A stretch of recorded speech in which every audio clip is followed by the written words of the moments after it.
Bienvenue à une nouvelle dévotion. Mon nom est Benoît Trudeau. Aujourd'hui, j'aimerais vous parler sur le sujet du royaume. Combien il est important et combien c'est pas seulement une question de langage, c'est une question fondamentale de reconnaître qu'est-ce que le royaume de Dieu.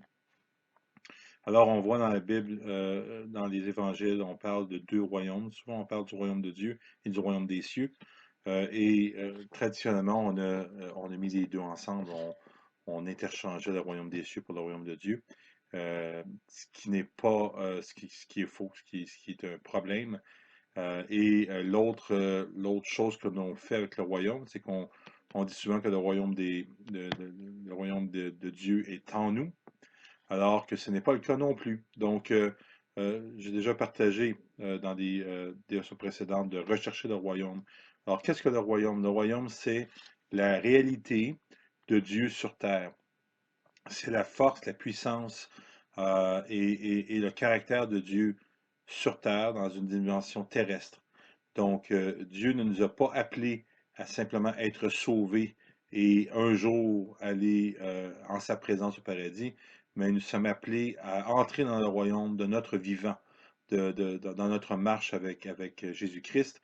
On est appelé à entrer dans le royaume et lorsqu'on entre ou lorsqu'on se branche, lorsqu'on se connecte au royaume, on a accès à la puissance et on a accès à la dimension de Dieu, la même dimension que Jésus-Christ, dans laquelle Jésus-Christ opérait lorsqu'il était sur terre, qui est la dimension des miracles, la dimension des choses extraordinaires, la dimension de la guérison, de la dimension de ressusciter les gens des morts, la dimension dans laquelle le royaume de Dieu est manifesté sur terre.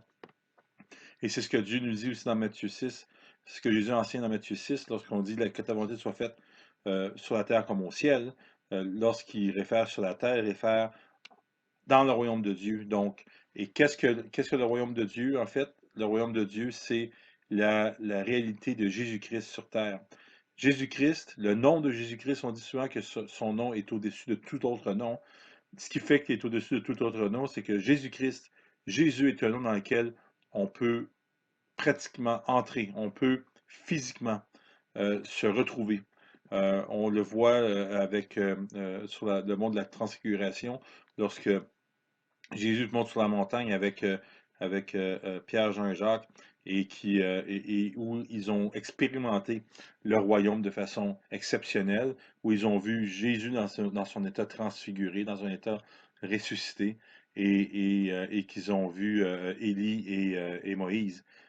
Donc, le royaume, c'est ça. Le royaume, c'est cette dimension surnaturelle qui est ici sur Terre présentement, accessible de notre vivant.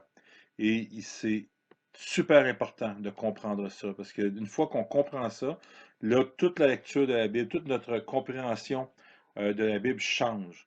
Jésus n'est pas venu prêcher le salut. Jésus est venu prêcher le royaume. Et le royaume nous ramène où? Nous ramène au jardin. Le royaume nous ramène. Le jardin d'Éden était en fait l'endroit physique, était le royaume de Dieu. Donc, était l'endroit où Adam et Ève se promenaient et recevaient de Dieu matin et soir. Eh bien, c'est ça le royaume. Et ce royaume-là est encore ici, est encore dans cette dimension spirituelle, de l'autre côté d'un voile très, très fin, dans lequel on peut soit se brancher, dans lequel on peut être foudroyé par lui, ou par lequel on peut y pénétrer. Et lorsqu'on comprend les trois aspects du royaume, les façons de s'y connecter, de s'y brancher, d'y entrer ou d'en être frappé, on peut commencer vraiment à bouger et vraiment à opérer dans la dimension que Jésus nous appelle à opérer, dans la dimension du royaume de Dieu, qui n'est pas en nous, qui est autour de nous, qui nous entoure et qui est séparé d'un voile extrêmement fin, que si nous recherchons la face de Jésus, parce que Jésus est le royaume, puis ça, on pourra expliquer ça plus tard. Donc, Jésus est le royaume est Jésus, c'est deux faces d'une même pièce. Donc, à cause de ça, lorsque nous recherchons la face de Jésus, nous recherchons le royaume. Et le salut, ça n'enlève rien au royaume des cieux, ça n'enlève rien à l'accès après la mort terrestre au ciel. Ça, c'est un autre sujet, c'est un autre domaine, et celui-là est gratuit. Donc, le salut sans œuvre est un évangile vrai, est un évangile puissant, mais c'est l'évangile de Paul, c'est le message de Paul. Le message de Jésus, c'était le royaume de Dieu, c'était accéder au royaume de Dieu. Et d'accéder au royaume de Dieu, lui est coûteux. Lui, il va vous coûter tout. Lui, il va vous coûter. Le chemin est étroit pour y parvenir. Vous devez être né de nouveau pour le voir. Euh, donc, le royaume de Dieu est celui qui coûte tout. Le royaume des cieux est celui qui est gratuit. Donc, c'est pas seulement de la sémantique, c'est pas seulement des principes et c'est pas seulement une bataille de mots, c'est une bataille de réalité spirituelle. Et Satan s'est efforcé dans l'histoire de l'Église de nous tenir loin de la réalité du royaume de Dieu parce que c'est là qu'on a accès à la puissance de Dieu. Alors, passez une bonne journée. J'espère que ça vous a béni.